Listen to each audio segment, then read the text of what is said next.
Hey everybody, welcome back to the Gamers Lounge podcast. My name is John Meadows. With me as always is Eric, Dennis, and Nathaniel. What's going on, fellas? Hello. Hello. Hello. Hello. Just hanging out on a Sunday. Sunday, right? Yeah, it is Sunday. What day is it again? I don't know. It's hard to keep track of days anymore. I don't know why. It's dates are like why. they became irrelevant don't back in March. Yeah, I don't know. For me, I'm not stuck at home all the time, so days should still be relevant to me. But I don't know. It's like, well, the only dates I really pay attention to, and even then, they're not even really dates anymore. It's just like, you kind of just wait for like that next big like release of like a game or a movie or something. You're just like, okay, well, I know it's that day. I know it's like, like it's. Like next week will be Mario 3D Day, and then and so on and so forth. Yeah, like all the big shows that came out on streaming platforms just happened to be for the big holiday weekend or whatever here in the States. So yeah. So well, I watched some of both of the two big ones that I was aware of anyway. Yeah, and then they have the thing on HBO Max that was Ridley Scott directs the first couple of episodes, and he's like an executive producer. It's called Raised by Wolves. It's like a sci-fi show.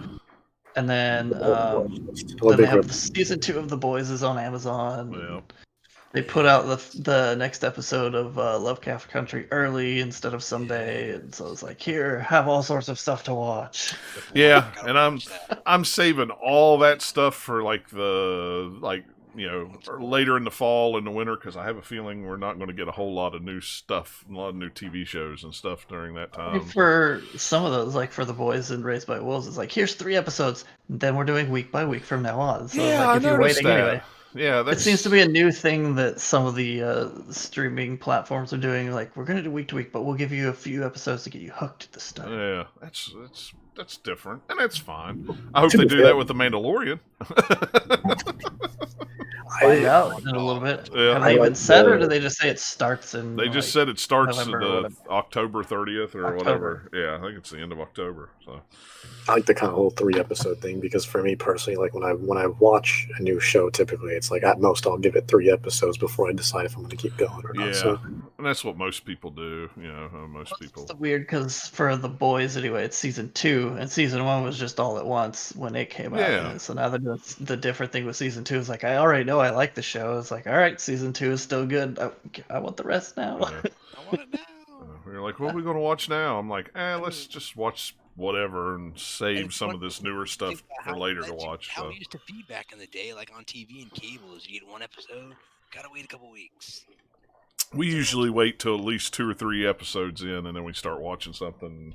Usually by that time, either you're halfway, if it's only an 8 or a 10, episode season, then it's like, okay, we've got enough to string it along. So, right. Mandalorian is still going to be a short season this time or not. I'm guessing. I don't know. Nobody has said. So if they do, I hope they don't have the middle half being filler episodes of not as good quality, because that's what I thought season 1 was like. Hey, the first couple episodes and the last couple episodes are really good, and then the ones in the middle are not as good. The only there's still some good stuff in there, but it's kind of like, oh man. The only one that I didn't care for was the prison one, the prison ship one. That one was the only one that when I rewatch it, that's the one I always skip. So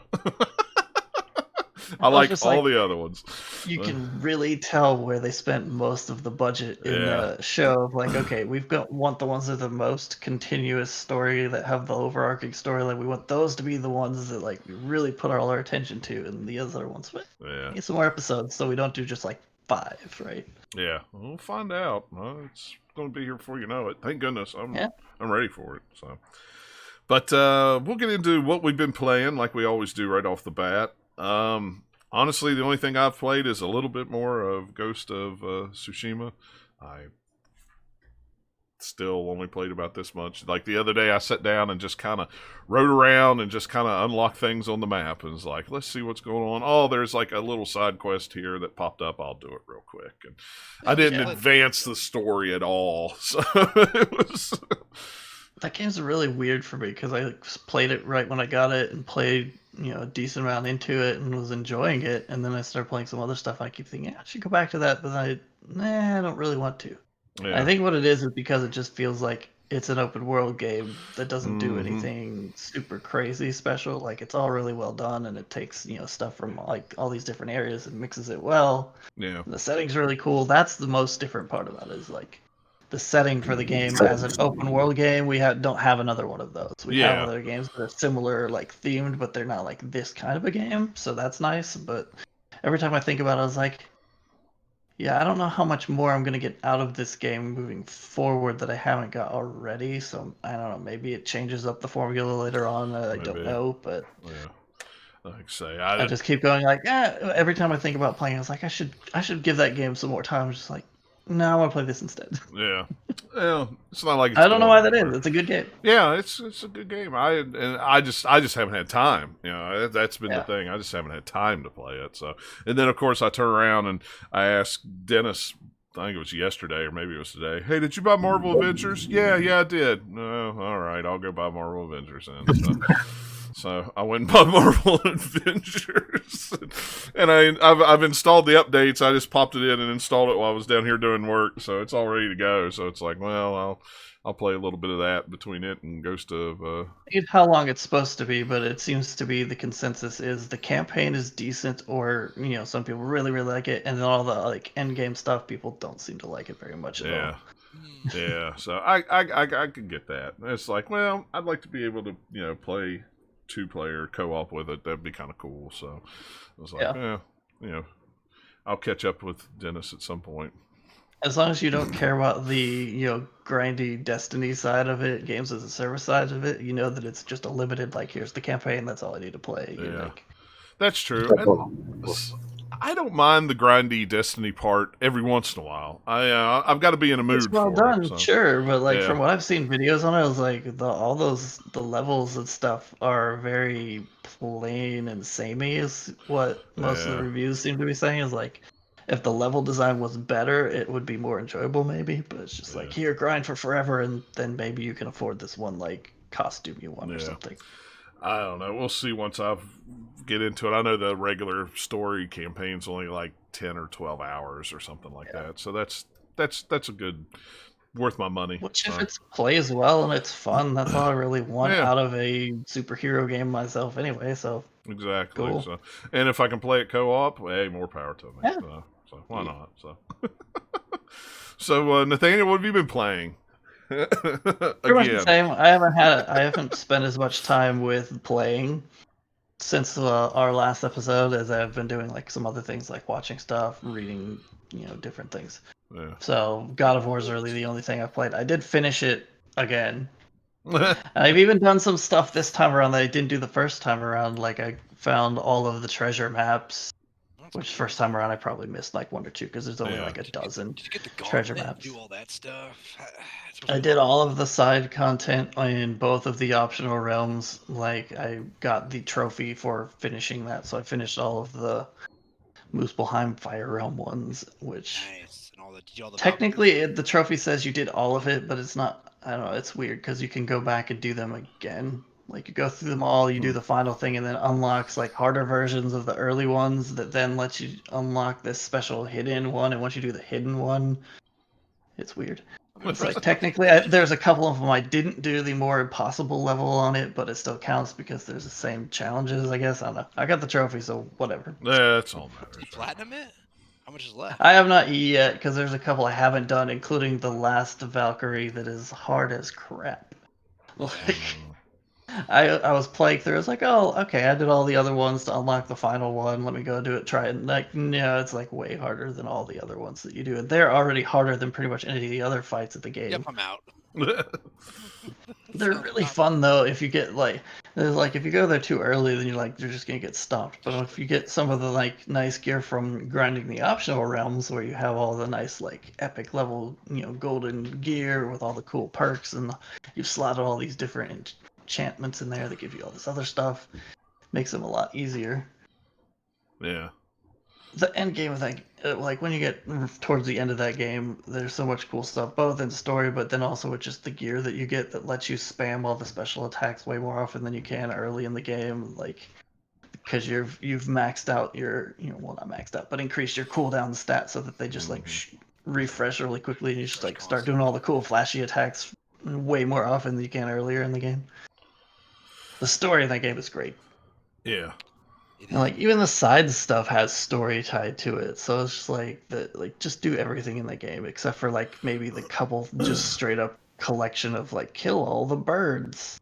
Like I don't care. I'll kill them when I see them because it gets you a little XP, but I'm not gonna go hunting for all the ghost birds. Yeah. Yeah, it's a lot. Kill all the birds. Kill them all. It's like that's one of the ones that I don't have, and then I didn't have all the treasure maps, but I did that one because that's only like a dozen things that you have to do, so it's not that many. Yeah. I was trying to think if there's another. Oh yeah, you have like all these little artifact sets that you can collect in each kind of like zone of the game has like its own sort of set of like anywhere from like 3 to 4 to up to like I think 6, 7 something total in each one. So there's a lot of those, and I can't remember. It's like 50 something total probably. I haven't done that either because like cool if I find it, but whatever. Yeah. It's like it's a trophy. It's cool. I might do it at some point because just that game is so much fun to run around in. But it's just like collecting things just to collect them. It's just like I don't get anything for it. It's like I'll spend my time doing something else. Yeah, and I've said it before, and I'll say it again. Once I did it in Assassin's Creed 2, it was like, yeah, I don't care if I ever get all the trophies, all the achievements ever again. It was like, I did it in one game and went, yeah. Hunting. It's like all these hidden things are hunting in hours, and then you're just like, I'm done. Yeah, and I mean, good on people who do it, because golly, I've seen guys that, have 85 platinum trophies, and it's just like, hey, I'm glad you have time to get that minute with some games, but... Yeah, I mean, even Spider-Man, I'm glad that all the content, all the unlockables, all the collectibles were there on the map. It still took a little bit, but hey, no, that's not bad for platinum. Assassin's Creed 2 is the first platinum I ever got, but interestingly, I got that platinum completely by accident because I wasn't trying to get the platinum. I remember just playing it back on PS3, and I just loved that game so much that I was like just trying to do as much as possible, and then like one day, just you hear that ring, and then the platinum trophy right there on the top left corner. I was like, oh okay. So that was my first ever platinum trophy completely by accident. Was Assassin's Creed 2. Well, and that's like Destiny. I platinum Destiny, and I didn't seek out to platinum it. We just played it enough and did everything that it was just like, no, hey, look, I platinumed it and didn't even really try. But I know there's a lot of guys out there that's what they like to do. Boy, they go hunting for those. I still think one of the worst trophies is when you force a player to speedrun your game. I don't like those trophies at all. I don't like the ones where it's like, hi, you need to beat the game on easy, medium, hard, and massive hard. Like, yeah, I don't like those either. If it's like 30 hours, I'm like, I don't have the time. Like The Last of Us Remastered Platinum, I looked into it for PS4, and I'm like, nope. I don't want to beat I like the game, but I don't want to play it 4 times, and the last difficulty being ultra hard. I'm out. Yeah. And 1.5 playthroughs is about the most I can manage in most games. It's that. Like one game I wanted to 100% actually was Streets of Rage 4 earlier this year. And Streets of Rage 4 everything was honestly straightforward for the most part, except for the part like the moment I saw the trophies / achievements / whatever you want to call them for where it was like you literally have to go through the entire campaign over and over again with each character, and not just because at first you only have like 4 characters to choose from, but then little by little you start unlocking more. Then you can unlock the retro versions of each one as well, and then those count as well. So you basically have to play through the campaign like 12 times, over and over again. I'm like, no, I'm like with each character, I'm like, no, I'm good. I'm good. If it's like an hour, then that's fine. But could you play with each of them through the campaign on easy? Or did it have to be one of the hardest? That is a good question. I don't know. I didn't look that close into it, to be honest with you. Imagine if you had to play it through on each of them with 3 different difficulties. Yeah, they all can't be Airbender on Xbox 360. If you ever played that game, literally you walk into a corner and you just start hitting things, and in 5 minutes you got all the achievements, and then it was great. There's some other games. I game just for that. I did when I worked at GameStop. I borrowed that game for one night, and literally it took me 5 minutes, and then I backed it in and took it back to the store. It's like, yep, there we go, perfect. Yeah. That's incredible. There's some games for PS3 to get the platinum where it's only like a couple hours, maybe 5 hours max. There's a list someplace, and I remember I looked into it one time. I was like, oh, I can get a couple of these games. Like, I don't really care. But usually the only platinums I have are the Telltale games, because you just play through the Telltale games and you usually get the platinum, and I've played just about all of them. So, that's where 95% of my platinums come from, other than For me, it's always the Lego games. I just have a habit of just collecting everything in Lego. Yeah. Like I refuse to finish a level unless I see that little golden, like, the bits popping and whatnot. So like, and then you just keep doing that, and then you're eventually good. So. Yeah, exactly. So, well, Eric, what have you been playing? Anything interesting? I played some more Slay the Spire. Hmm. It's fun. You can get that game for like under $10 these days. So if you like, roguelikes with cards and a little bit of a sense of humor. I didn't open it up yet, but I bought a used copy of Dead Cells, the like Game of the Year edition or whatever. It comes with the extra content, so I need to fire that up. I actually this weekend put in Fallen Order because I haven't played that yet, and I'm like 12 hours in, and I gotta say, it's a pretty good game. It's probably one of the best Star Wars games I played since like 2 or 3 generations of consoles. Like the last time I really played a Star Wars game was probably like Xbox PS2 era. I mean, what do we have for PS3 360 was Force Awakens, or is that what it's called? Force Unleashed, yeah. And those are okay games. I love those. I thought the first one was good. The second one was all right. Yeah, I love Force Unleashed. And a couple people I know that had Fallen Order, they're like, you might not like it. It's kind of like Dark Souls. I like the game. It has like technical combat, but it's not like Dark Souls. It's more like Tomb Raider with a lightsaber. It's the best way I would describe it. The only kind of Metroidy in that you get some things that let you go back to other areas and unlock things. The only complaint is I like the map. I wish it was a little bit better about telling you this is how you need to get back to your ship. Because a couple times I've been like, oh, where do I gotta go? And then I'd be like wandering around for like 40 minutes. I'm like, oh, I think I need to go this way. But it is fun. Combat's good. The story's interesting. I always like hopefully get some of those dark force powers. Can't go wrong with some force lightning, but it's good. Combat's good. Plays well. Loads up quick if you die. So those are all positives on my end. Yeah, I liked it. I thought it was pretty good. It's a lot of fun. I had some little issues with some stuff here and there in it, but it was fun. Do they have any DLC or anything, or is this it? Like one shot, you're done? No? No DLC or anything. I do not know if I could get a platinum in this game. I'm like, oh, there's a hidden chest. I need to come back. I'm like, there was a lot of things that I literally walked right by the first time through and went, oh, I really should have did that. Like the little cat companion, like he was like the first level, and it was like there was one thing, if I'd just dropped down in there, I'd have been like, oh, here he is. Oh, I didn't do that. Oh, well. Oh, well. Or it's this costume's here. I'm like, I don't really care. Yeah. It's a pretty good game. It got decent reviews, and if you haven't played it and you can find it less than $25, which I think you can now, get it, enjoy it. I'd say it's probably 50. I think I read on how long to beat it was around 20 hours. So I played it via EA Access, so it's there as well for for people who want to spend even less and just kind of play it and be done with it. So. Yeah, I can't remember how long it's. I'm not the best person to ask how long it takes to beat something, because sometimes it takes me longer to beat it than normal. Was one thing that I did not like about Fallen Order is they have all these costumes that you can get or whatever, but they all suck and they all look very similar for the most part. I've noticed. It's like, hey, I'm gonna get rid of this stupid looking poncho because I don't care about it. I'm gonna use this one that has nothing on it, and then like all these ponchos I'm picking up, I don't care. Yeah. Pretty much, that was the way it was with me. The character looked dumb. Yeah. That was the way it was with me. It's like, I don't care enough. So, no poncho. They looked good, great, but they all look a lot of them just look very similar. It's just what's the point? They had a few more for your little robot buddy that looked cool, but even then it was only like, 2 or 3 of them was like, yeah, these are cool, but I'm not going to keep switching it out for like, ooh, it's the same thing, but with a blue stripe instead of a red one or whatever. It's like, that's not exciting, guys. No, it's really not. So, all right, Dennis, you're up next. All right. So I know we were talking about Ghost of Tsushima earlier. I actually did end up beating it a few days ago.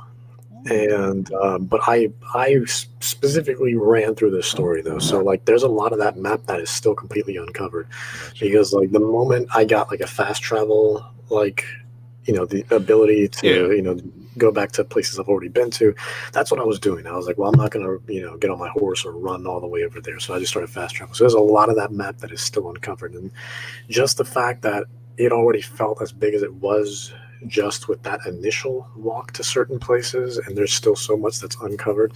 It's a big map. It's a very big map, and it was the initial area feels really big. Let alone like I guess you go to 2 more areas after that. From what it looks like on the map, I never went past that first one.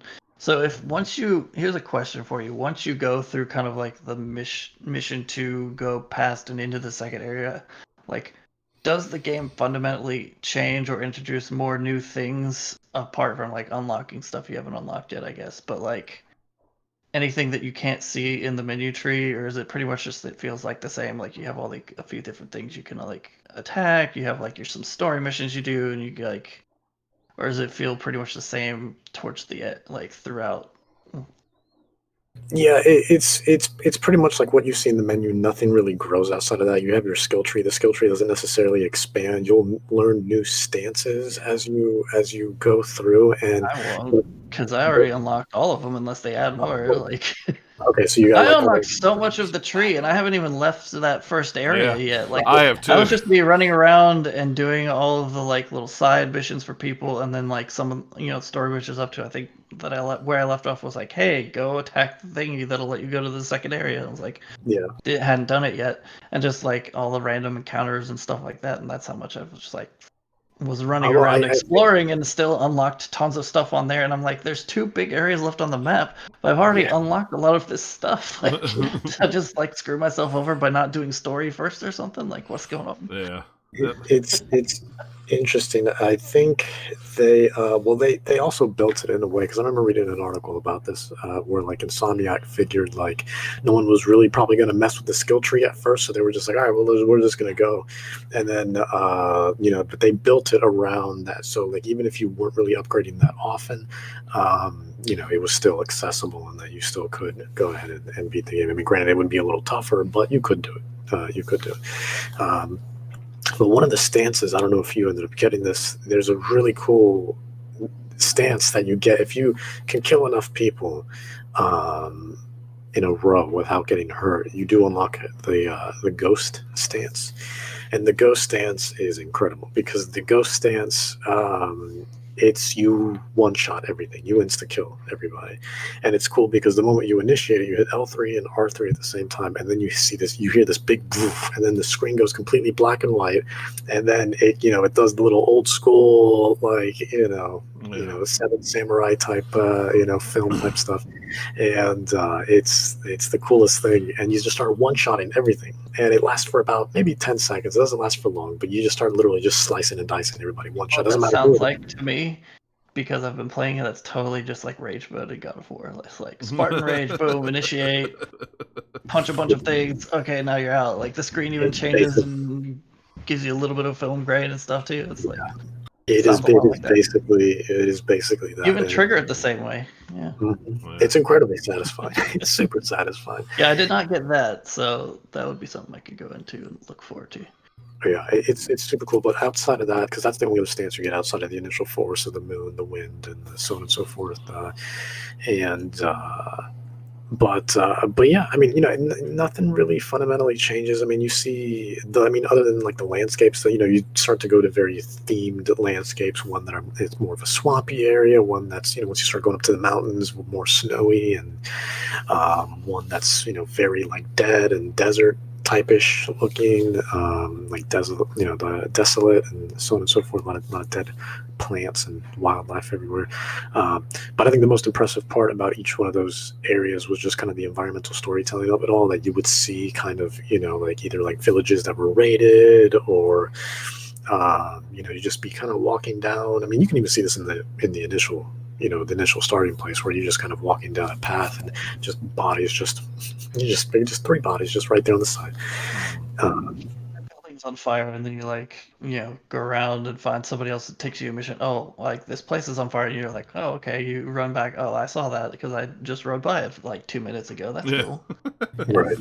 Yeah, it's nothing really changes. Basically, like the moment you see it, for the most part, especially in terms of like menu and customization and stuff like that. What you see is what you get basically the moment you start. So all you really get later down the line is you'll get grappling hooks and things like that. So you can start swinging to certain places that you previously were unreachable and things like that. But otherwise, I mean, the general kind of like the climbing where you have specific things that you can attach it to. Yeah. Yeah. Okay. Yeah, basically. And then that way you can access certain shrines and things like that. And but yeah, I mean, what you see right from the beginning of the game is nothing really changes. You just get kind of more of it, as you go. But the cinematics were absolutely incredible, and the finale was, I mean, I saw it a mile away. You kind of get a good idea, even when you're honestly, you can probably tell right in the beginning of the game, honestly, what the final boss is going to be, because they don't make it particularly hard, right? But yes, based on just some of the stuff that happens in the beginning with just backstory and how the story's set up, there's okay, I bet my guess might be close. Maybe I'm way off. I don't know, but yeah, there's I promise you, whoever you're thinking is yeah. It doesn't seem like they're trying to tell a story with twists and turns. Right. Really. They're not trying to be pull the rug out from it. It's not we're just going to tell kind of all the time it was this guy. The type of story that you think they're going to tell, that's the one they're trying to tell. So yeah. If they do it well, then who cares? If it's a good story, it doesn't need to have twists and turns. Yeah, exactly. And that's the thing, is they did it incredibly well. And I think, for me personally, I do think Ghost of Tsushima is probably one of the top PlayStation games this generation. For me personally, probably top 5, honestly. So there's all those Japanese, at least a couple Japanese developers that said gave it praise as well. That's right. That's right. Yeah, they definitely did their research. They did everything so respectfully, and they really put a lot of attention to detail in this game. And I can't tell you how many times I was just kind of riding through, going, looking at the environment, going, look how beautiful this is, just over and over again. Look how gorgeous this is. It was so hard not to just spend all that time taking photos, believe me. Or you go up the and photo mode in that game is pretty good. Or you're going to a certain spot and you go up on top of this hill and you kind of go, oh man, look at this vista, look how pretty this is. And then you stand there and you realize you've panned the camera back and forth for 10 minutes just looking over the same, and look, I can see the ships way out in the sea and the smoke and the stuff blowing in the air, and I'll go into photo mode and then mess with, because they let you turn the wind on and put particles flying by. I was I'll see what every single one of these things leaves, nope, blossoms, nope, embers of fire, nope, just messing with that the whole time is what I messed in photos mode the most. What kind of crazy particles can I throw on? Yeah, I can't tell you. I did that exact thing multiple times where I was like, "Oh my god, look how amazing this vista is!" And then next thing you know, minutes and minutes and minutes pass by. Well, that's all the time I had to play. I sat here for 20 minutes just staring out at the vista of it. Daggone it! I swear that happened to me multiple times. I mean, at least you get to look at something pretty and relax for. Yeah, I mean, that's the thing. The one thing that game really makes me want to do is to buy a hot tub, just to sit and meditate in the hot water. I don't want a hot tub. I want a hot tub that looks like the hot springs from the game. Exactly. I can do that. That's no big deal. It would probably cost quite a lot to get it, because it would be very detailed with all sorts of stuff. Get the little tree next to it. It's each one of them looks the same, but yeah, if you have that in your backyard, come on, it's that'd be awesome. They just want to sell me a hot tub. That's what this game is. This game wants to sell me a hot tub. We can work something out. If I go to store.playstation.com, I'm sure they got. Oh, I'm sure. Yeah. Give me that Ghost of Tsushima hot tub that I can, even though this is not what you do in the game, write haikus. Yeah. Write haikus and meditate on whatever. Yeah. Brought to you by Funko. Yeah.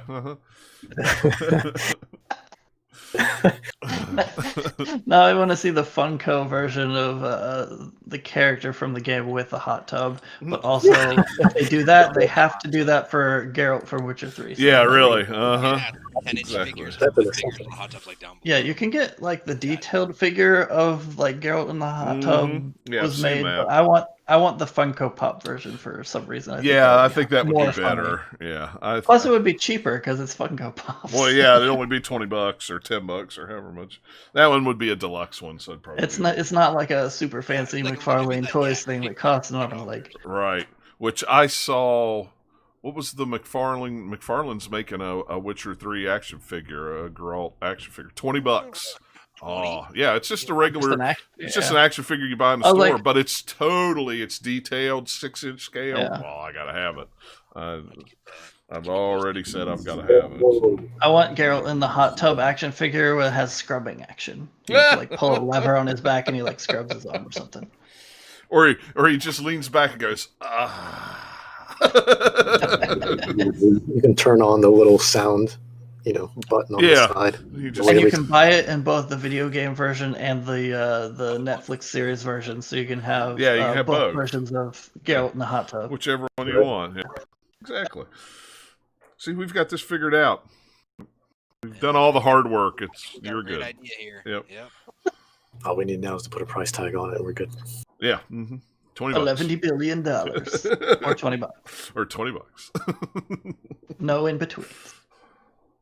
But yeah, overall, Ghost of Tsushima was absolutely fantastic, and the credit sequence was probably—I know this is a weird thing to say, because most people don't pay attention to this stuff, but the credit sequence was probably one of the best credit sequences I've seen in a long time. Like, it was just really, really well done, just the way they kind of made it not boring. It wasn't your typical black screen with just white text. Right. You have to it's when you watch. Are you playing during it? Yeah, you're not playing. You're just watching it. 'Cause that's what they did in God of War. Is you have credits, but you're still walking, and there's stuff going on while they have credits on the side for part of it. Then you can go get the real credits, I guess, because those are limited credits for that part. Cause it's only a minute at most. Yeah. Death Stranding had the exact same thing. Where the first set of credits. I mean, I swear I saw credits about 5 times. I mean, it's a Kojima game, so you have to put credits everywhere. Everywhere. I mean, literally the first 3 chapters was just we're gonna get a game from him at some point where you just go into the menu to do whatever stuff you normally do for loading your character or whatever's in the pause menu and whatever the game happens to be, and there's just gonna be a dedicated section on the side with scrolling credits. Yeah. Just and then while you're playing up here in the HUD, there's more credits. It's just they're there all the time. Never go away. I can see that. He'll do one better. He'll give you a free DLC update with more credits. That's it. You get a optional skin for the main character that's just a credit scroll instead of the character running around. I think one of my favorite parts, actually, because that just reminded me, actually, on the topic of Kojima, where actually at the end of Ghost of Tsushima, and this isn't a spoiler or anything, but when the credits are done, you wake up in wherever you wake up, and on the table, actually, I didn't realize it at first, but as I was walking out, I was like, is that what I think? So there's a bunch of origami on this table. I'm not even joking. There's origami of Shadow of the Colossus and Ratchet and Clank, and Kojima Productions, the Ludens logo was on there, and what else was on there? There was a few of the logos, and it was awesome to see, but little origami versions of them, and I was like, this is amazing. This is fantastic. That does not surprise me. Best credits in a game, I think, though, for me at least, Nier Automata. The final credits in that game was just a cool kind of gimmick, but also ties into what the game's all about. It was really cool. I always appreciate good credits because I think it's always a good way to I mean, you can make it so people don't skip the credits, because I try not to, because even though I don't really pay that much attention to it, I still want to at least acknowledge and just kind of because a lot of people worked hard on it, right? So it's I mean, I get it, but you gotta make it somewhat more engaging, and not necessarily through gameplay, but just make it visually appealing, just like Ghost of Tsushima did, where I was like, oh my god, I was just looking, it was just so beautiful, that Sumi ink all over the place, and the way they were doing it, it was gorgeous. It was absolutely gorgeous. Cool art, some cool animations to it, yeah, come on. Exactly. It was really, really nice. I think probably the last credit sequence that I remember seeing that I really enjoyed, at least on PlayStation, was probably, I thought Spider-Man had a really good credit sequence as well. It was very colorful and, obviously all comic-y and stuff like that. So, yeah, Spider-Man had a really good credit sequence as well. I'm like one of those few people that I just appreciate a good credit sequence because it makes it so when you beat the game, you can kind of just set the controller down, but still kind of appreciate everything that's going on the screen. Yeah. And it's a nice little breather moment while still kind of acknowledging everything. So almost like a nice little swan song versus just like, all right, a black screen, and then that's I was like, oh, all right, fair enough. Okay, you say so. But yeah, no, Ghost of Tsushima, absolutely fantastic. Definitely one of my top PlayStation games this generation, and arguably top 5 easy. So, yeah, absolutely fantastic job from Insomniac. So, yeah, it'll be interesting to see. Part of me wants to. I mean, just with everything. I mean, we're always playing so many games with stuff that we have to review and whatnot. But part of me wants to. I definitely want to go back. I want to try to go back and see the rest of the map. And really trying to experience it all, and especially since they have that weird multiplayer update that's coming out. So, yeah. A good game to just kind of ride around in just to see scenery, because it's one where it's like, here you have your points of interest, but there's all the space kind of in between to just kind of be in. Yeah, exactly. Nice little alternative to Animal Crossing, I guess. Yeah. If everybody goes let's go over to Castle Shimura.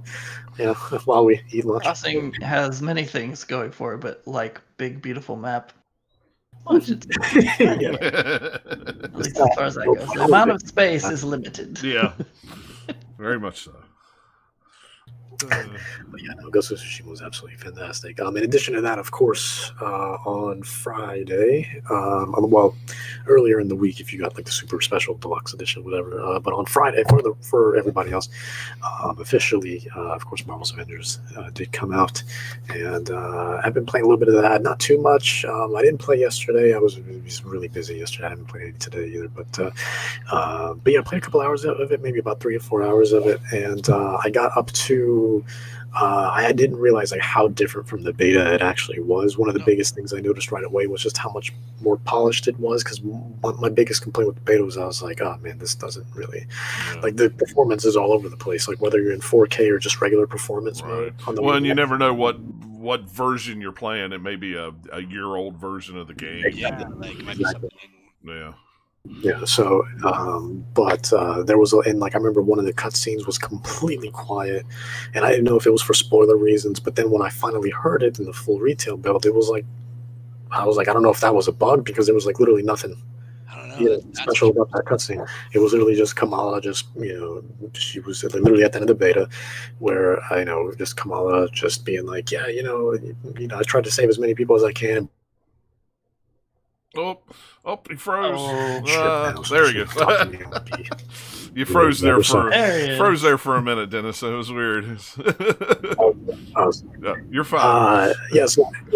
So the beta was basically just the cutscene was in the beta, but for some reason for me, I don't know if this happened to you guys or for anyone else who tried it, but it was just completely just quiet. And I thought it was because of spoiler reasons. They were like, okay, well, or maybe it just wasn't voiced yet. Who knows? But which would be weird because I'm pretty sure it's mocapped. So why wouldn't they? Yeah. Perform it? Who knows? Probably a bug. I didn't play it all the way to the very end in the beta, so I don't know what it did or not. Maybe somebody else knows. But yeah, it was nothing special. It was just just Kamala, just she was crying, and Bruce was trying to calm her down, and she's like, I just tried to save everybody, and I just wanted to do something good, and Bruce is like, it's all right, just go ahead and take a breather, go ahead, and I gave you this room on the ship. I'll be over there if you need me. That's literally all it was. That's all that cutscene was. It wasn't anything special. It was just her crying, him trying to console her, and then that was it. I was like, so why was it quiet in the beta? It didn't make any sense. But there was a lot. Where I stopped playing and saved the game was basically right where the beta ended as well. But everything in between, from the beginning of the game up to that point, was very different. There were certain sequences that were the same, but you don't realize how much you actually did not play from the beta. Good, I like that. Point. No, it's great. Yeah, it's great. So, but I think that's something that we need to remind ourselves of when it comes to these types of games. That it's never really indicative of what the full release will always be. for games like these. But yeah, no, it's great so far. I love playing as Kamala Khan. She seems to be the main focus of the game. I think they sold it as Avengers, but really they're telling the story of Kamala Khan here. Because obviously Marvel's Avengers, obviously just that alone will sell. You know what I mean? But I think calling the game specifically a Miss Marvel game, not to say that it wouldn't move copies, but I don't think it would move as much copies. Probably not. I could see that.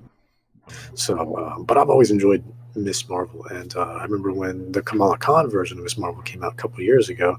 I was actually reading that for a little bit, and so it's really cool kind of seeing her finally represented, because she has a great character, and I'm glad that they really kind of gave her great character development in this too. Well, honestly, they've given everybody great character development so far. So, and it's Crystal Dynamics. I love them. I trust them. I'm a big fan of the Tomb Raider reboots that they've all done, and so Tomb Raider is one of my favorite series ever. And so yeah, I mean, they're a talented group of people, but it is unfortunately, it does have its fair share of bugs. It's far from perfect.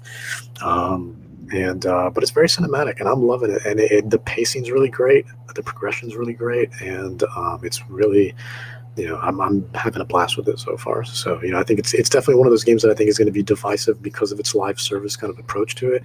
But if you're going through it strictly for a campaign, I think there's still a lot to enjoy here. So I know a lot of people on Twitter are fussing because of the the buy-in stuff, that you don't have to buy, or you can earn things in game to buy it. But I understand their point of, well, it's right here to buy, but this is the way it's been in games for 10 years now. A lot of games have been that way for a long time. So,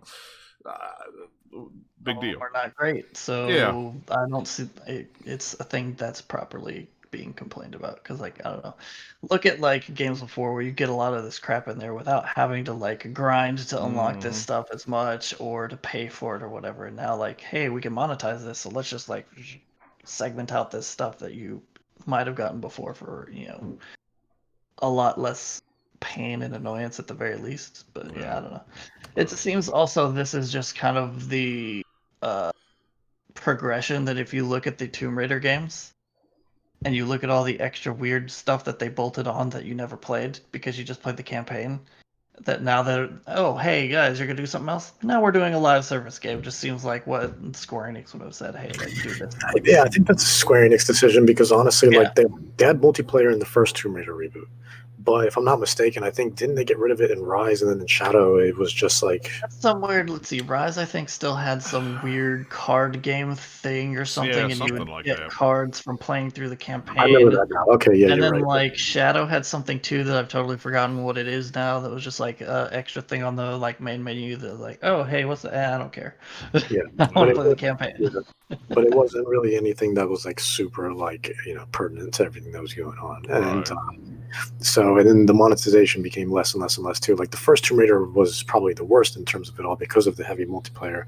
And they were selling, here's a new skin for the gun for 99 cents, and they just kept doing that. They had so many of those. And then Rise of the Tomb Raider had a little bit of that too. I completely forgot about the cards. And then, but Shadow was pretty relaxed. You got the game, and then that was it. The expansions that they had were also fantastic. So there was the DLC, but it was more to expand the core part of the game. It wasn't anything that felt minor or unnecessary. Because I got the special edition for that, and they were all really, really great. So, But yeah, it seems like it almost comes kind of like a backwards focus on this, where I think Crystal Dynamics, and you can tell they did a little. I mean, again, so far I'm not done with the game. I'm only a couple hours in, but but it definitely feels like what I know them to do, which is having these great cinematic moments and that great progression and gameplay, and the brawling feels good. And yeah, I mean, it doesn't feel super grindy. Honestly, I haven't reached that point yet. And even when I was playing the beta, I never really reached that point where I was just like, oh my god, these people are incredibly difficult because my armor was messed up or something like that, or I played in the beta anyways. There was one side mission thing where I played as Black Widow, but she was a level 1 because you barely played as her throughout the story. So she was a level 1. Meanwhile, everyone else was pretty armored up, and I was doing a mission where you had to be at least level 15, but I was still fine, So, especially with everything that they were dropping, anyways, it would just immediately got me up to that where I needed to be, anyway. So, yeah, and the AI is pretty competent, So it's nothing really to worry about. It never feels unfair, to be honest. It can get overwhelming sometimes, but when there's a lot happening, but it never really feels like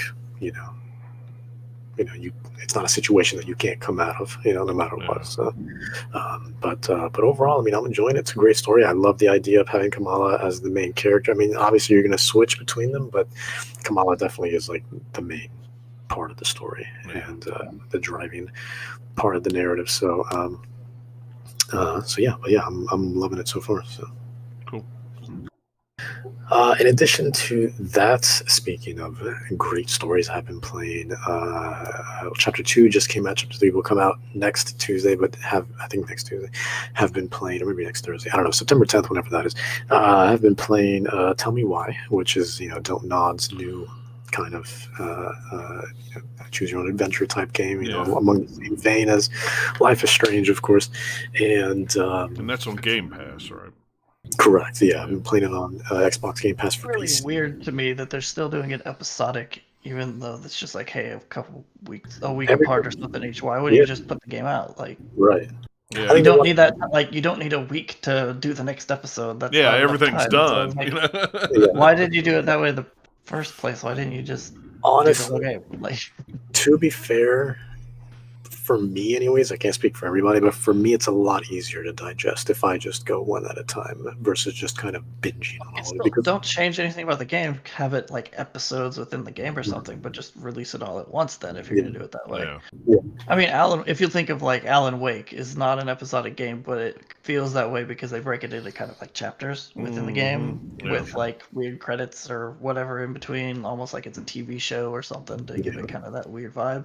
And some other games have done the same thing. Like, what if it's not literally episodic where you're making an episode and then like a few months go by and then you do the next episode comes out. Right. Like if you're just having a week apart, like I don't know, just do them all the same time. It's a weird way to do it. But...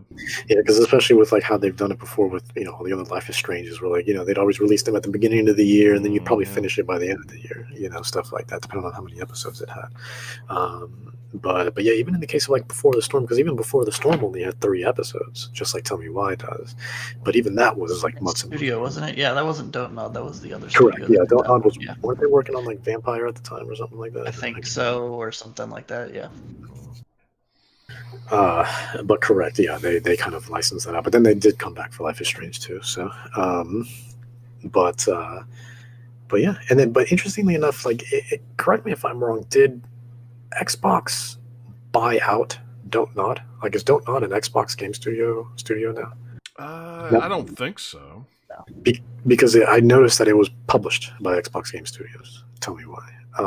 So it might just be a second party game, I guess. But probably something like the original Mass Effect or something was published by Microsoft Studios or whatever at the time, but it was still BioWare making it. It's probably something like that. Mm-hmm. If I had to guess, but yeah, I'm pretty sure that Don't Nod is still their own studio. Okay, I'll look it up and make sure, but I'm pretty sure they're. Yeah, please do.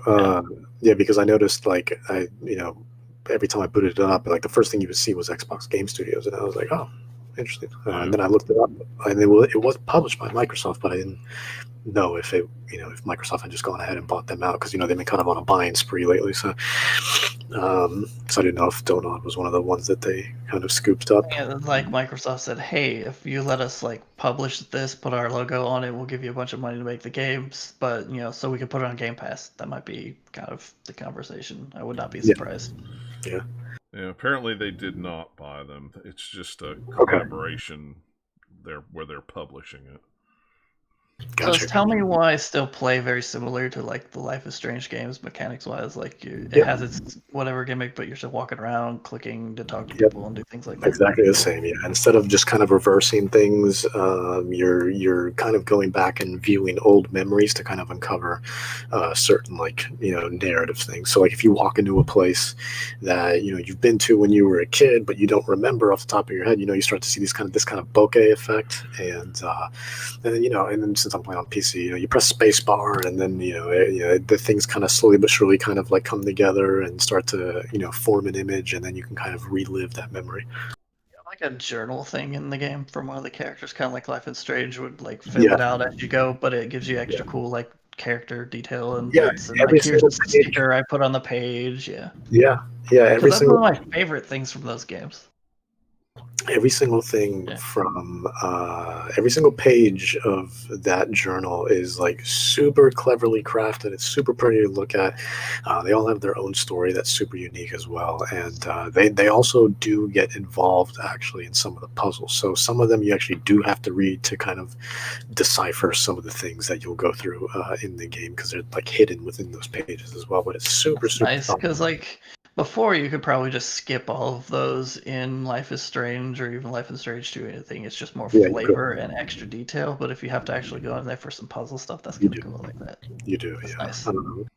Yeah, in Life is Strange, I don't think there was ever a moment where you actually actively had to look at something just to kind of figure out whatever was happening in the overworld. It was just kind of there for lore reasons and just to kind of give it more, give the game more flavor and more of a depth to it. But yeah, no, Tell Me Why does have certain moments where you are going to need to look through and be, familiar with, the pages that you're looking at.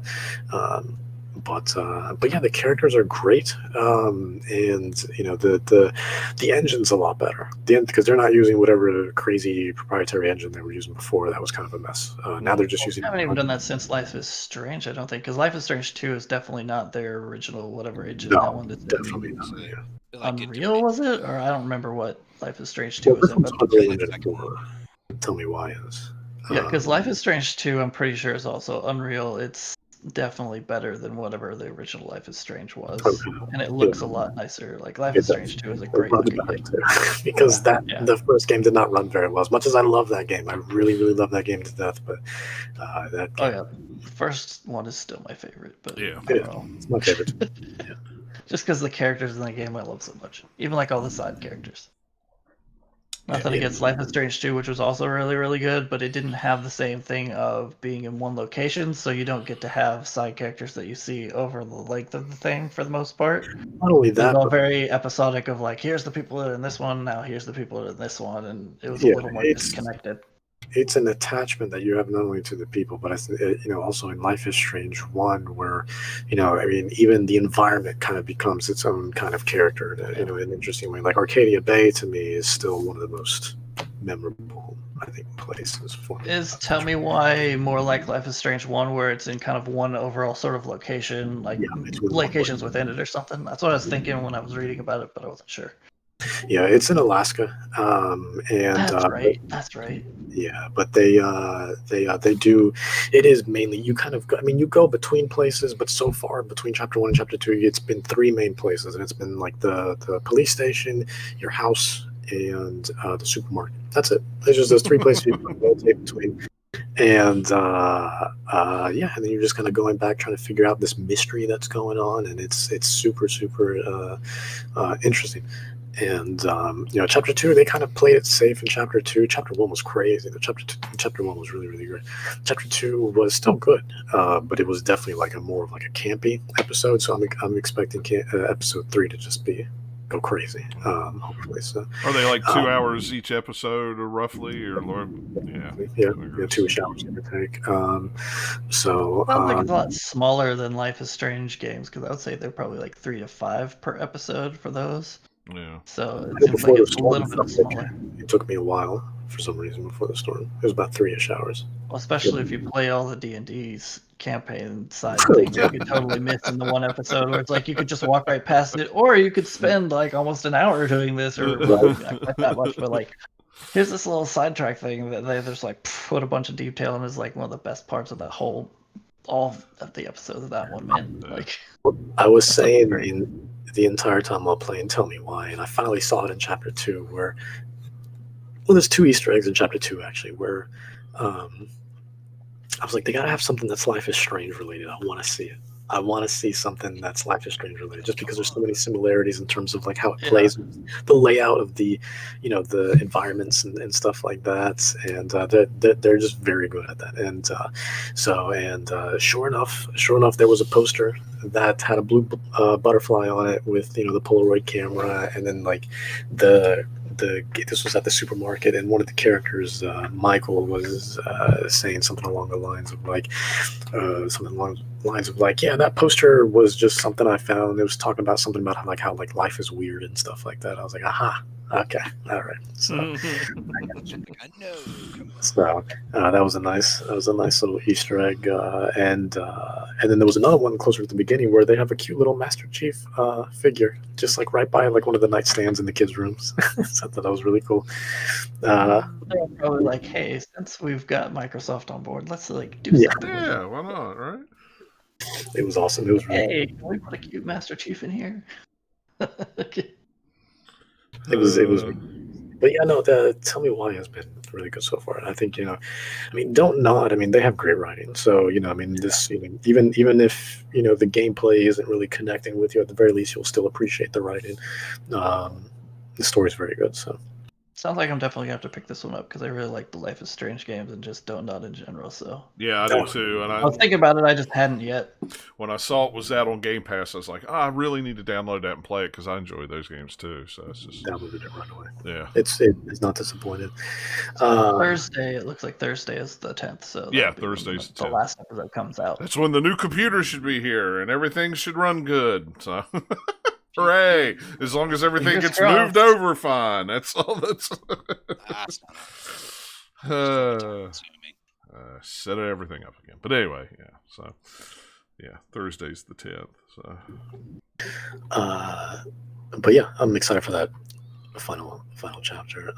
Lastly, I've been playing. There's a new free-to-play game that came out, and I'm usually not into these types of games, but I actually got a code sent to me by the devs of Spellbreak, and basically, yeah, been playing that, and it is a free to play game, but they sent me like a code just to kind of get me started up with like some of the packs and whatnot, yeah. And and it's been a surprising amount of fun. It is a new battle royale game, but before everyone kind of scoffs at it, because trust me, I'm not the biggest fan of battle royale games myself, but this one's different. This one's different because there's a beautiful, beautiful world here. And I think that's one of the things that I always hate about battle royales is they're just like, let's just put a big map that's just a circle, just with random terrain, and you just run. That's it. Oh, this is nice. Yeah, it looks really good. I was looking up screenshots and stuff from it. I was like, ooh, that's nice. Yeah, like too. The direction is fantastic. The art direction is absolutely fantastic, and the world is really pretty. You have all these very magical looking environments, and instead of typical guns and stuff like that, you actually you use magic. You use magic, and you can. Now, your right hand is always going to be a certain element. Then you can choose between various elements. I think there's about 6 in total that you can choose from, and that'll be your quote-unquote class, basically. So you can choose between toxic and wind and lightning and fire and so on and so forth. So, and your left hand is the one that can always change, and that can always change depending on what you find on the battlefield. Nothing's permanent. So if you find like a like a stone gauntlet, you can put that on, and then maybe if you open up another chest and you find like a lightning gauntlet, you can put that on afterwards to replace it. So nothing's ever permanent. And then and then you get these runes that can change your specials at any point as well. So you can jump up really high in the air. You can dash. You can do so many things, and so it's a nice fresh take, and I've been having a lot of fun with it because like I said, that world, and it runs really well, and the art direction is really cute, and I'm just loving everything about it so far. So, and it's got crossplay and cross progression, which is the biggest thing for me. So I've been kind of flipping back and forth between the Switch and the PC versions seamlessly. Now, the only thing that does not carry over, unfortunately, is the gold. So any gold that you have that you acquire through matches is locked to the specific console that you were playing on. However, everything else does carry over. So like, you can buy, if you have the gold in one console and then buy something in the shop there, that'll carry over. So yeah, everything carries over. Everything's, seamless, to and fro. The only difference is, just for some odd reason, gold doesn't carry over. I have no idea why. Yeah, that's weird. But, but otherwise, it is... Or legal reason for that. But who knows? Could be. I know in the case of Paladins, like if you buy it on Xbox, it's available everywhere, like your crystals and stuff. PC is available on Switch and Xbox, and then but PlayStation, for some reason, whatever you buy on there is locked to the PlayStation crystals. That's the in-game currency. So for some reason, PlayStation is the only one that you can't kind of go to and from between. Who knows? Sony. Sony's gonna Sony, So, but yeah, no. Spellbreak it's so refreshing, and they have a grayed out section right now called chapters. And I'm really hoping that chapters just means it's a PvE thing, because this game has so much potential if they add a PvE element to it, and such, because it has just the lore. Like if you go to the lore section of either the website or something, I don't know, they have a wiki somewhere that you can look up all the lore, but it's super cool, and they have a really beautiful world here that they can definitely build and expand upon. And I just hope that they don't keep it as just regular battle royale, because while I do think it's refreshing, it's one of those things where I'm just kind of scared that, as is with most of these sort of free-to-play games, where even if you are doing something different, people are going to try you out for a couple seconds because you're the new flavor in town. They're going to enjoy you, but then they're going to go back to what they're used to, So, give people a reason to stick around, and, because you can stand out all you want, but but retention is a whole different beast. That's, part of games like that. So yeah, I'm just hoping that Spellbreak, because a game like this, I actually do want to see and have a very a very bright future ahead of it. So versus something that just kind of comes and goes and unfortunately gets shut down later down the line. So yeah, I'm hoping there's some sort of PvE element, something that maybe just some sort of story. Like I said, that little chapter section's grayed out at the moment. You can't click it, so I'm hoping that does kind of mean that in the future they are probably planning something like that. I tried looking it up, I couldn't find anything in regards to what those chapters are, but yeah, just the way that the gameplay feels, it feels good. I love the idea behind it, and it's arguably, even though it's fresh off the boat right now, it's or fresh out of the oven, whatever, it's like a hardcore mode where it does spell casting similar to like Magicka or something, where it's very involved and technical, and you're like combining a bunch of stuff that, like, in order to cast you have to do all this stuff, so skill would be involved. Yeah, a lot more than just like doing some stuff, but like make it super crazy like that game. And that's it. Yeah, you actually just reminded me bringing that up. Where actually, you can mix the elements. So, for example, like there's like the wind element I like using. One of the spells is you can put a tornado down on the ground. Now, if somebody throws like a flame into that tornado, all of a sudden you have a fire tornado. See, that's cool. So like the elements can mix and match. And you need someone with shark magic, and then you can have a Sharknado. Hey, you can have all your fireballs and your wind, but if someone lobs a shark at you, you're gonna want to dodge that. That was pretty easy. That was an easy one. Lobbed that one right over the plate. But it runs Shark Mage. It runs really, really well on the Switch and on all platforms. So I'm very, very happy about that. And it looks good too, because some of the things you got to worry sometimes about these multi-platform free-to-play games is like sometimes on the Switch version, like even though there's cross-play, it's just like you're at a big disadvantage if you're on the Switch. Because it's like all right, we're going to make you 30 frames instead of the 60 frames that everybody else is, and it's like and then like resolution's lower, the draw distance is lower, and it's just like I can't see anything. But Spellbreak, for the most part, outside of like some lighting and some shading, is pretty much a 1:1 conversion. So that's really nice. So yeah.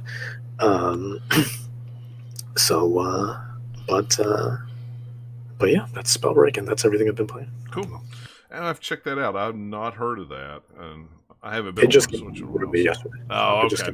I haven't been on the Switch in a couple days, so I try to go to the store and see what's new during the week, but sometimes I miss things. So yeah, it's completely free. So download it, check it out, and if you want to John, let me know.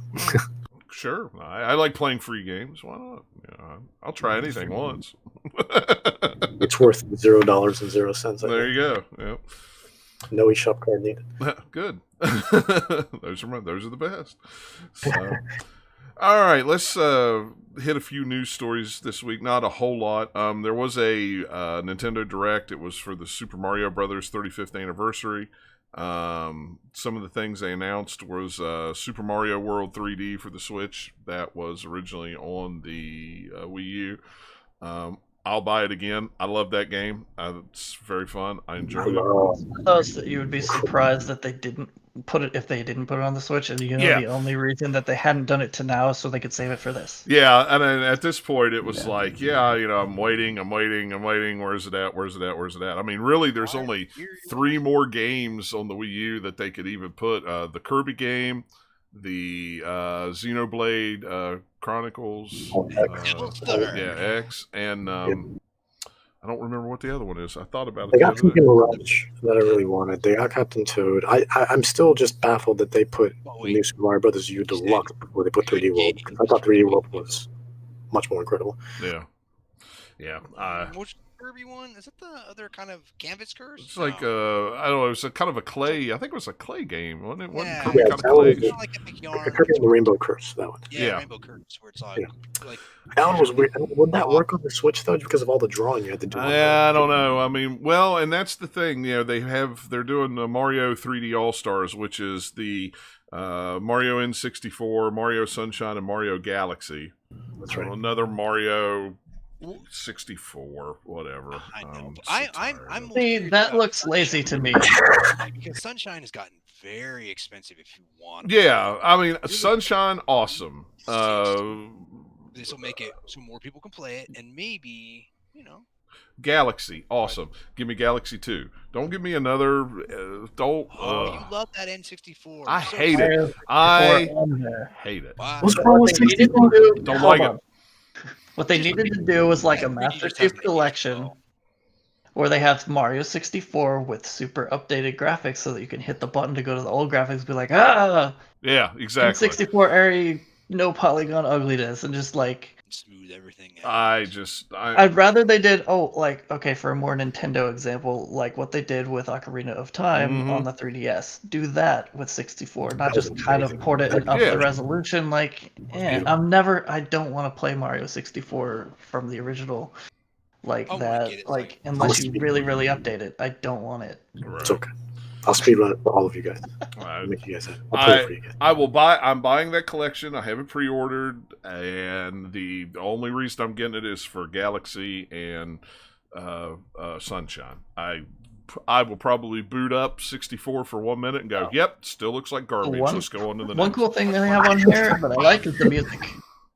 The music player mode. That's really cool because that's awesome. You got tons of great music from all 3 of those games. Yeah. But everybody knows my hate of the N64, and Super Mario 64 is just great. No, it's not. It's really not. It's really, really not. And it has not aged well at all. None of those games have at all. Important for when it came out and all of that. It's brand new 3D Mario, all of that, but they've done it better since. It's because we were on CRT TVs and it looked like crap anyway, and you just couldn't tell it until you actually put it on a real TV and then go, "Oh my gosh, this just." Oh. It still looks like crap on a CRT if you would go back and play it. It's kind of it's the same thing you think fondly of a game or anything that you haven't seen for a long time. You go back and look at it and you're like, "Oh, okay, that's not quite the same as what I have in my memory," right? Yeah. You see it all the time with games. Mm-hmm. Well, my question is with Mario Galaxy is one of the things that Nintendo said that you'd be able to use Joy-Cons like that. How do I play it on a light? My Joy-Cons don't come off. So how hopefully Didn't they say that you don't need Joy-Cons to play it though? No, maybe I misread that. The thing that I read was talking about how you could, use Joy-Cons like you could with the Wiimotes to play the game. They never said any other way to play it. It's been so long since I've played Galaxy that I don't remember the specific things. Well, whether it you was had like to if jump. it was more than just like waggle equals a button press, kind of like the Zelda game at the time was like instead of hitting a button, you shake it, and that's all it was. I think you had to turn if you wanted to spin. You had to whip the thing around or something. Yeah, if you wanted to spin. Yeah, so I don't know. I'm going to buy it anyway because, like I said, I finally to have those other 3D Mario games. Sunshine especially. It's unfortunate though that they're not putting Galaxy 2 on there. Yeah. That, and also that you're obviously playing off of Super Mario All-Stars, which, hey, they changed the graphics for all of those, they upgraded them, made them look different, and you're just like, this is just collecting them. It's more of a collection than it is like a remaster or remake. Well, and the other thing that's kind of curious about it is it comes out the 18th, which is really quick. I mean, that's 2 weeks. It was like, wow, okay. Yeah. But it's only going to be available to purchase until March. Like March 21st. Then stupid. They're removing it from the eShop. The physical copies will be, when they're sold, they're sold. I don't know. It's so strange. And I don't understand why they're doing that.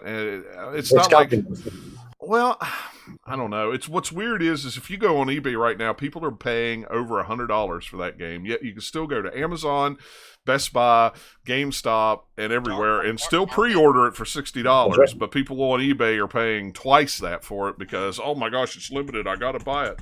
Go pre-order it at Amazon, people. Don't buy it off eBay. Stop it. Stop it. Stop it. Stop it. They'll have a ton of these out, and yeah, they're going to cut it off in March, but still, that seems so silly to me.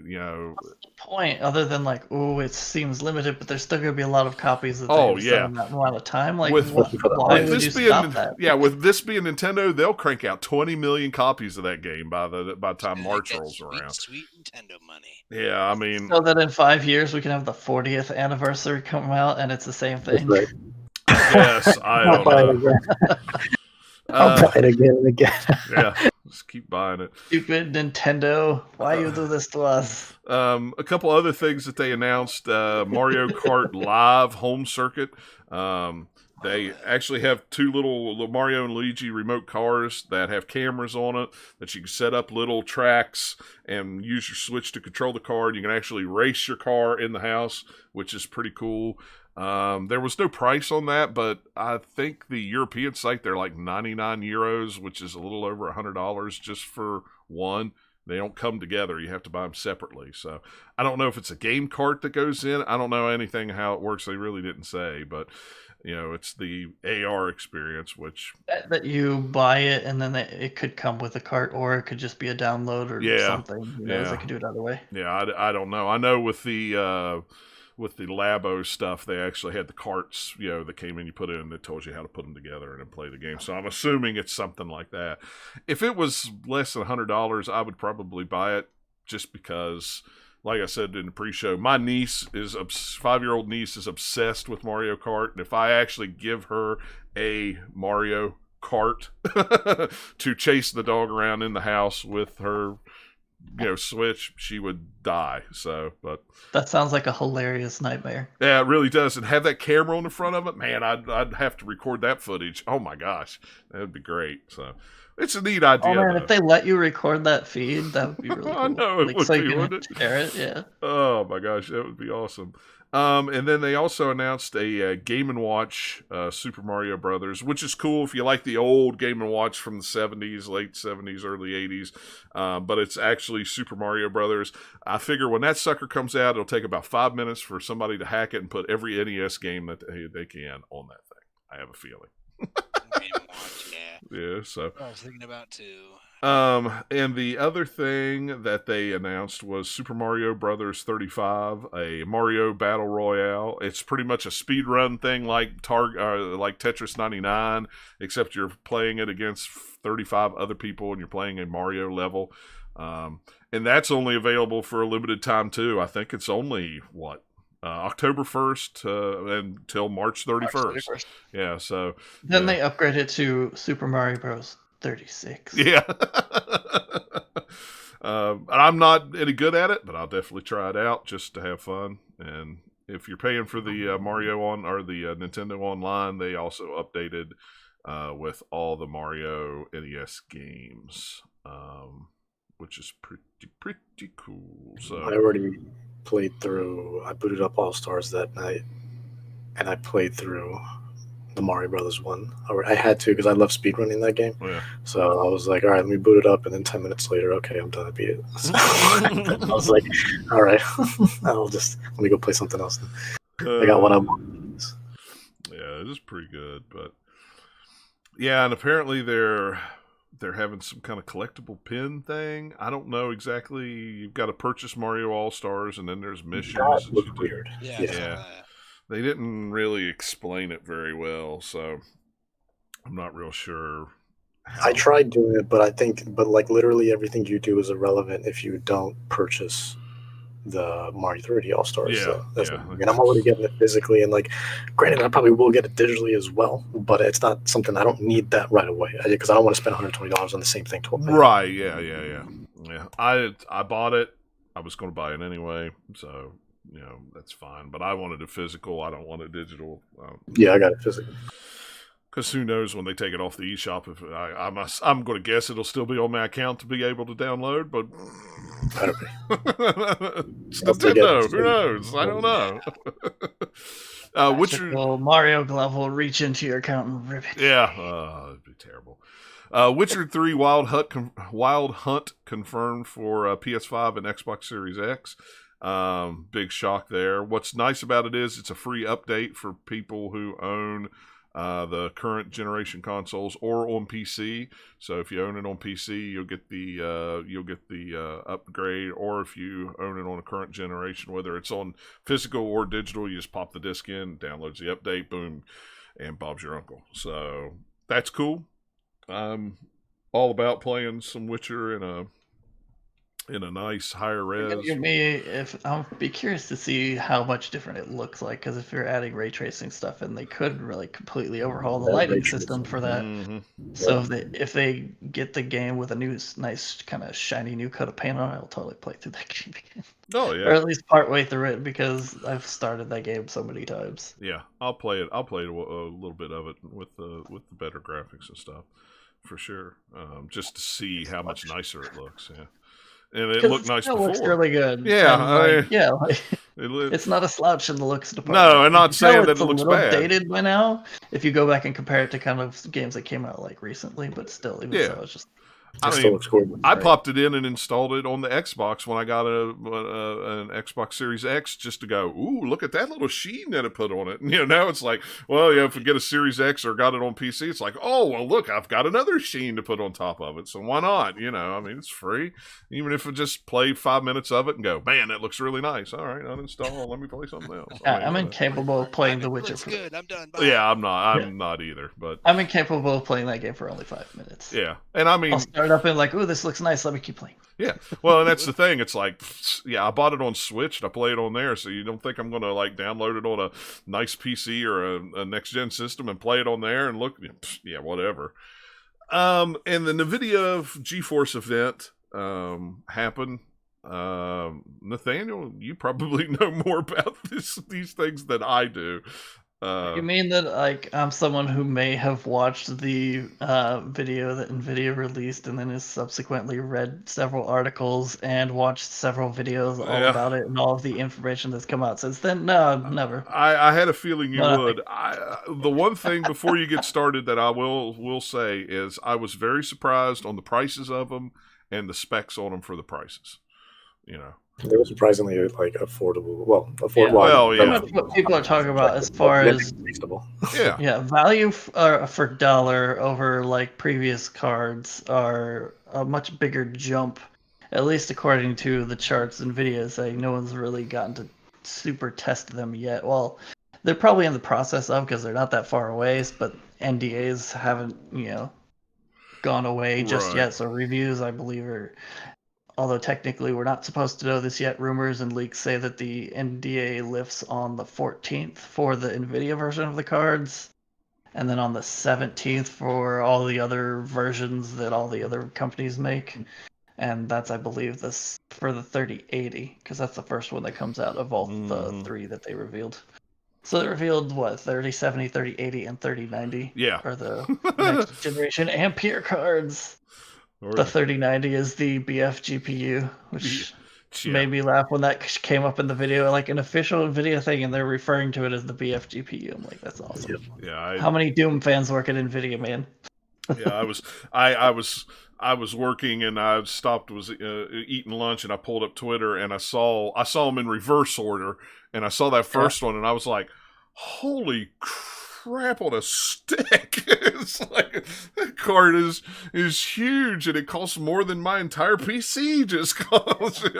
Like NVIDIA does this like with their I forget what the guy's title is, but like the big guru guy at NVIDIA who does a lot of their presentations. He's kind of like for video game consoles, whatever executive is on the stage all the time at E3 or whatever. He's like one of their talking head, like face of the company kind of people.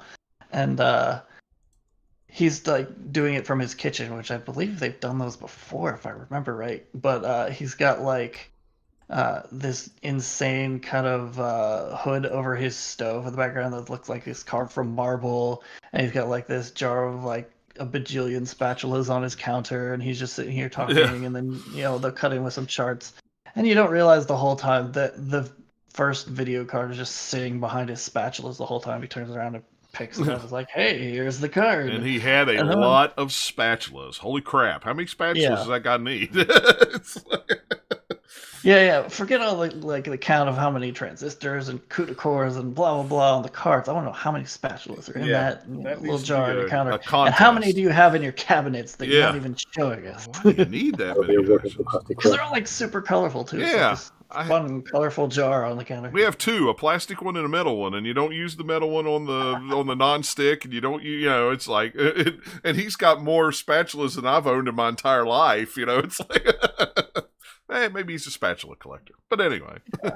So the insane thing that they're claiming that people are like talking about the most, and everyone's like, oh, I want to see all the benchmarks and stuff to see if it's true, is like the lowest end card, the 3070, which is going to be suggested price of $500, is supposed to be about the same performance or slightly faster than the 2080 Ti, which is the current kind of top end current gen cards that sells for about $1,200 and higher, depending on what version you get. If you get like a super overclocked version or something that one of the companies make. So like, instead of a $1,200 that you're spending for the same amount of performance, you can get one that's starting at $500. It's like, and it goes up from there. So like the $700 card is supposed to be about like a little over 1.5 times faster or something, and that's just in general, performance, not even like the special like ray tracing, etc. and so forth, which they've also like upped the amount of processing for all of that too. So they had some cool other things in there about like some of the software they're working on, like the broadcasting thing they're doing that has some background replacement, like any good software needs to have these days, apparently. It does make sense, because like if you're like want to do some streaming, and you've wanted to take the background out, but you've never had a green screen because you just do it casually, now you can do that. Right. So it doesn't work quite as good as what a green screen would, maybe, but still, if it does half as good as what it looks like, it's like, that's pretty decent. Yeah, absolutely. Because the guy showing it off just had a bunch of crap in his background, and it's just like, turn it on, boom, there it goes. So. Yeah. Made me happy to see all that, a week before my computer gets here. With right. Like, crap.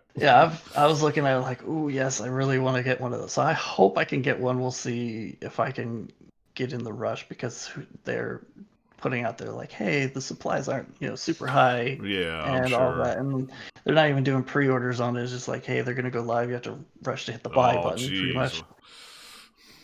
And that's for like all of them too. That's not just NVIDIA's card. That's all the ones made by like Asus and Gigabyte and all the other companies that put out boards.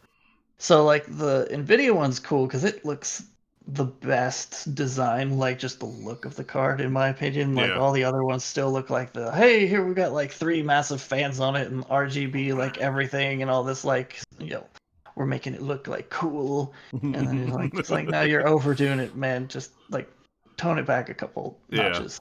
But the Nvidia one's kind of cool because they're doing some new cooling thing where they've got a fan on both sides of it, so one on the bottom and the top on either end, and it's doing some weird airflow thing. Yeah, it looked really neat. Cool. Yeah, I liked it. So it was like, based on that, I'm like, okay, I want to see the actual like tech channels get a hold of this thing and test it and just be like, just as a neat piece of hardware, like, hey, how does this actually work? Is it quieter? Or does it cool it really good? Like, what happens? I don't know. Because most of maybe not all, but like the most recent like several generations of just the Nvidia Founders Edition cards that have come out are all just like blower cards that just go straight out the back. Yeah. And they're just kind of, they look neat, but they don't cool as well necessarily as what some of the other like companies that put the cards out do. So I don't know. It'll be interesting to see if like Nvidia doing something different, if it like turns out to be good or not, just on a cool tech side of things. The interesting thing so far that I've seen, like I've watched a bunch of videos of people talking about it where they just seen the presentation and they're talking about like, hey, what could it mean? We don't know yet, but we're going to speculate. All the way down to Digital Foundry is the only people who are able to show a video where they actually had the card. Yeah, and that's the only one I watched. Some of the other channels have cards, probably. They just can't talk about it yet because if they're going to be doing all their reviewing and benchmark testing and all this stuff, that takes time to do. And if it's like, it's now like a little over a week away, like a week and a half away for when you're supposed to be able to buy these things. People already have these cards and they're testing them. They just can't talk. So the fun thing on like Digital Founders one is they have it. He talks about it for a bit, and then he has this thing where he was recording it, where he has their test bench and he's like showing it on his phone and like tracing the wires and stuff. Look, it really is it. I'm not faking it. And like even there, they couldn't show FPS. But they could show percentages, which is all like Nvidia was talking about percentage gains. They weren't saying like straight FPS benchmarks like you see a lot of times in graphics card stuff. But it's like, hey, if it's like 180% better than the the current gen's top card, then like, yeah, we're gonna get some pretty good upgrades. Right. It makes the 2000 level cards look even less of a good deal than they did at the time when they came out, when they were talking about like raw performance wise, you're not really getting that much of a gain over the 1000 level cards. You're just getting, we added ray tracing, which was kind of what those ones were. Now we're like, okay, now we've got ray tracing added. Now we'll add the whole big performance jump too. Right. So it'll be interesting to see how it shakes out and what other cards they add to it. Like I'm sure they'll probably add another like a 3060 in there that's a little bit lower, and see what kind of price points and performance we get out across the line eventually over the next year or so. But just these three are pretty cool. Like the presentation where he pulls the giant one out of his oven, it's just like, yeah. Come on. And you seeing him hold this thing, it's like super big. So there's been all sorts of fun memes on the internet of just like how big that card is. It's just like it's super huge, and it's just fun. And what did I hear that the big card, the power supply that you have to have for it is something crazy. So like the power draw ratings are like the lower card is like 250, I think, which is just a little bit above like the big card of the current gen is like 220 or I forget. And then the middle card, the 3080, is like 320 watt, and the big one's 350. Gotcha. As far as what like they're rated for. So like at max power draw, that's what they're sucking down when they're really, really working. It's like, it's a pretty big power draw, so you're gonna have to have a nice power supply if you don't want your system to go through and die. Yeah, really. What's that smell? What's that smell? Nothing. My power supply just melting.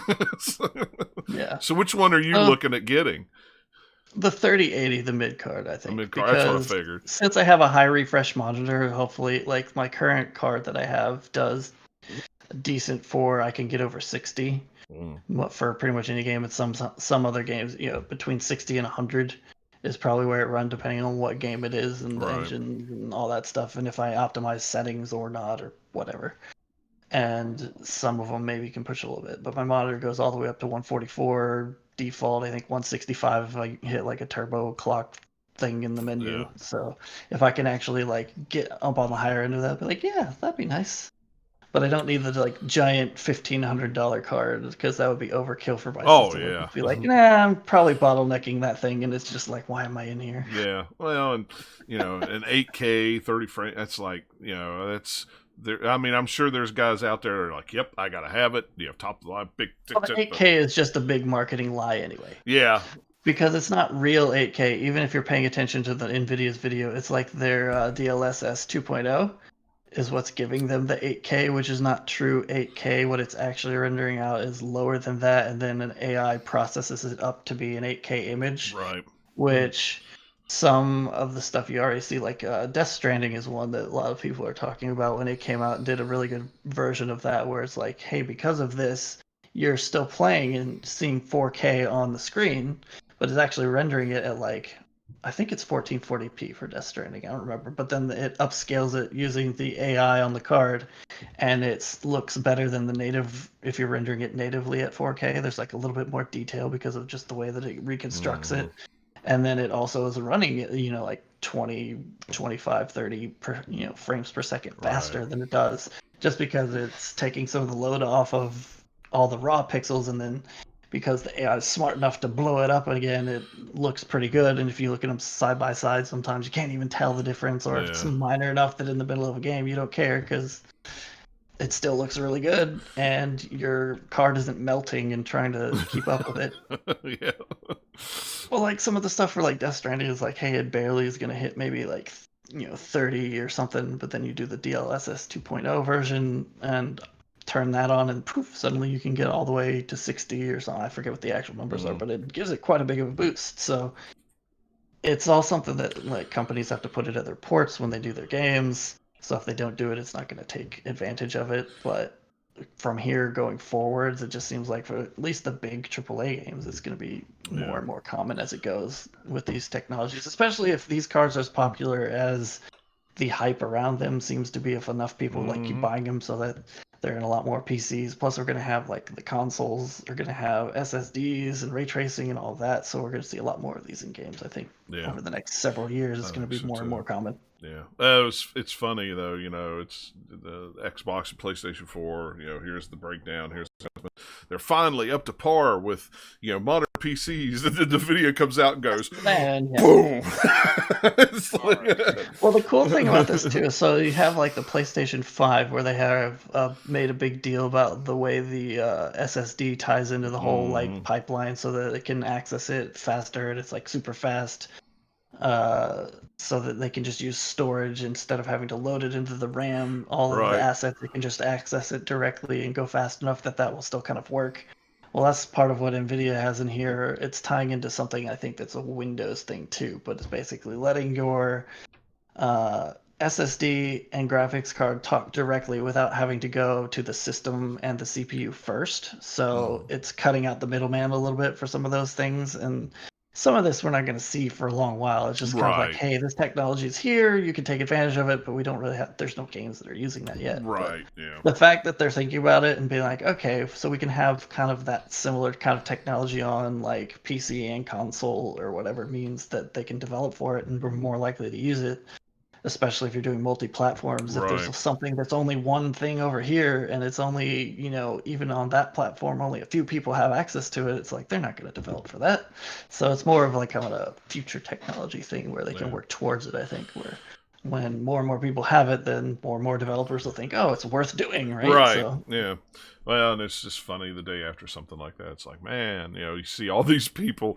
I just bought a such and such, just like a month ago, and I'm like, yeah, I just built a whole PC with one in it, and I'm getting it Thursday, and then it's like, but I'm not necessarily doing gaming on my PC anyway. Was I going to install a game? Am I going to install a game when the PC gets here, just to see what that sucker can do? Yeah, I am. Now, whether that means I'll play games on the PC all the time, I don't know. We'll see. I mean, maybe occasionally play something on PC that I can't play anywhere else, but or just be like, hey, forget you, Xbox. I'll run it through my PC and it'll be better. And that may be too. Especially if you have Game Pass or something that you can run it through there. It's like you could still use your Xbox controller. It'll feel like exactly the same, especially where you're set up where you could run it to your TV. Right? So Yeah, and that's the whole thing. It's like it just makes it even not even in a bigger hurry to upgrade it to another console, so. But man, this fall is going to be so much fun with like new consoles coming out, new graphics cards, like AMD graphics cards is going to be, revealed somewhat soon, probably in the next, month or two, because there's all rumors about them. And even since the Nvidia thing, there's been like a little bit of rumors and stuff about that and when that's going to happen and what they might show. And then there's rumors that like Nvidia, there's like supposedly like another design for like a fourth card that everybody's trying to guess what that actually is based on what little information there is. So it's just kind of fun seeing the rumor mill just like grinding away and finding what little bits of information there are. Mario Game & Watch. That too, But just like for fans of like new tech and new generations of games and all that stuff, it's kind of like we're just at the start of that, and it's like just kind of fun. Get your wallets ready, everybody. They did have they put out a video of what was it, Doom Eternal on Nvidia's channel, running all of the like everything at max with all of the ray tracing in that game turned on, and they're showing it with the 2080 Ti, which is kind of like the top tier of the 2000 cards pretty much. And then they have like in the upper right corner of the screen kind of like the FPS counter and other like stats that you'd see in like benchmark videos and stuff. And they kept, for the first part of the video, switching back between that and the 3080, which is like the middle of the 3000 cards. And it was like the 2080 Ti is running it at like 100 frames, 120 frames, somewhere in there. And then like the 3080 jumps that up by like about 30-40 FPS depending on the section of the video. And then the end they just have some like raw gameplay of someone playing it who's actually good at the game, which is weird because a lot of times you see demos like this, it's just someone playing it, they don't know what they're doing. Right. But no, it's like a super hectic part of the game, and they're just like running around this arena and leaping around and killing things, jumping to the other and like shooting, and it's like super hectic action. And all sorts of like explosions and things going off that normally are stressful on a graphics card, right? And they're showing it, and it's just sitting up here like super high up. It was smooth. It was smooth. It was like, oh my god! I'm like, man, I wish YouTube had higher than 60 frame rate videos that they could possibly put out so that I could watch it on my monitor that has it just to see. Yeah. But even with it, like basically locked to 60, seeing the FPS counter in the top corner, it's still like super smooth. Yeah, it's like I was watching it at 1080p 60, and it was like, oh my gosh, this is smooth. I can't imagine what it would be like, on a monitor that would. If you're not watching it at like 4K or like 2K or something like that's higher than 1080, you're like not appreciating also just how good that game looks, right? It's like even if it wasn't keeping up frame rate wise, it still looks really nice. But man, it's like, okay, that's like running the game at like high refresh monitor speeds. Nice. You see the video of like, I think it was like, but it was one of the Bethesda accounts, but it was like Bethesda in like I don't know, like Croatia or something, I don't know. But one of the accounts, they were trying to get Doom up to 1,000 FPS, and then they like literally they ended up doing it, but how they did it was they literally had a guy just pouring liquid nitrogen onto the actual like if you're gonna overclock your parts that much, they pretty much need something insane like that to keep I'm sure not die. Okay, here we go. It was insane, but you see like the video, they gradually get higher and higher. They're at 300, 400, 500, 600, and then like once they start getting like 800, 900, they're starting to have a lot of trouble, obviously. But there's just smoke everywhere because of the it's overheating like crazy. But they keep adding this liquid nitrogen, but it's still running like perfectly. It's insane. It's absolutely mental. Yeah, that's hilarious. It's ridiculous because like that high frame rate, you can't see that on a monitor. Right? Refresh that fast, man. But the point, and at a certain point, like the response time for it's like it's not going to be that much different between 400 and 800. Like, right. Yeah. But just to see if you can do it, yes, there's plenty of tech people who like to do that stuff. Yeah, good for them. Help! how fast can I do this overclock if I submerge my PC in the bottom of the ocean where it's super cold? How fast can I make it go? How quick can I catch this thing on fire? Let's see. But yeah, definitely some cool stuff coming, and it's coming quick. I really hope I can get a hold of one, because like the short little snippet video they have of Cyberpunk running with ray tracing on looks really shiny. And I'm like, I want that shiny. Yeah, really. It'll look great even without ray tracing on, but it's just the extra little cherry on top that you're like, oh yeah, I like it. Why not? All right. Well, I guess we're going to call that a show, because I got nothing else to talk about. So. Yep, it's that time of the year. Stuff to pick up though. Yep. Well, and like I say, by this, should have the new PC here Thursday. So by the next show that I do, we should not have any stream difficulties anymore. And if we do, then I've got serious questions about why. So.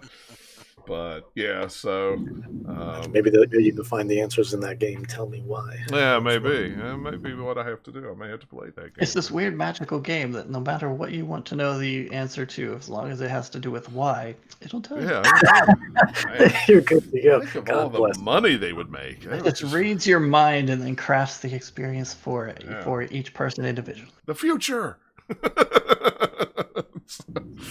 Sounds kind of scary. It does, yeah. Even if they didn't originally do that, and they had benevolent, intentions, someone would hack it and turn it into like a nightmare machine in 5 minutes. Oh yeah, absolutely. You better believe it. What are all the things that you fear? Let me put that in the game. But so we should be back in 2 weeks. I wouldn't see why not. But like I always say at the end of the show, follow us on Twitter at GL_podcast. That's where I try to tweet out a couple hours before we go live. So if you want to come hang out with us live, you can. If not, you'll get this podcast whenever you get it on your podcast feed. There you go. I mean, it's just that easy. So, all right, guys. Well, thanks a lot for listening and hanging out with us, and we will catch you guys next time.